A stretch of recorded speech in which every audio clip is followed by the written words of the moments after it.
Hello അസ്സലാമു അലൈക്കും. ഇന്ന് ഞങ്ങൾക്കൊരു സ്ലോ ഡേ ആണ്. അതെ, ഇന്ന് റമദാൻ 10. ഞങ്ങൾ 4 പേരും അറിയാതെ ഉറങ്ങിപ്പോയി. അതുകൊണ്ട് തന്നെ നോമ്പ് മുറിക്കുന്ന സമയത്തേക്ക് ഉണ്ടാക്കേണ്ട എല്ലാ ഭക്ഷണങ്ങളും ഞങ്ങൾ ലേറ്റായിട്ടായിരുന്നു ഉണ്ടാക്കിയത്. തട്ടിക്കൂട്ടി പിടഞ്ഞിട്ടൊക്കെയാണ് ഉണ്ടാക്കിയിട്ടുണ്ടായിരുന്നത്. ആ ഒരു സമയം എനിക്ക് കുക്കിംഗ് വ്ളോഗും കാര്യങ്ങളൊന്നും എടുക്കാൻ പറ്റിയിട്ടുണ്ടായിരുന്നില്ല. സാധാരണ ഞങ്ങൾ 4 പേരും ഒരുമിച്ച് ഉറങ്ങാറില്ല. എന്ത് പറ്റി എന്നറിയില്ല.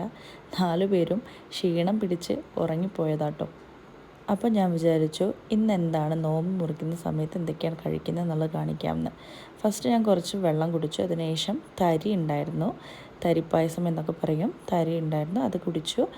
അതിനുശേഷം ഫ്രൂട്ട്സ് കട്ട് ചെയ്തിട്ടുണ്ടായിരുന്നു, വാട്ടർ മെലണും മുസമ്പിയും അതേപോലെ തന്നെ ഷമാമും മാത്രമാണ് ഞാൻ കഴിച്ചത്. എനിക്ക് ഫ്രൂട്ട്സിനോട് വലിയ താല്പര്യം ഉണ്ടായിരുന്നില്ല.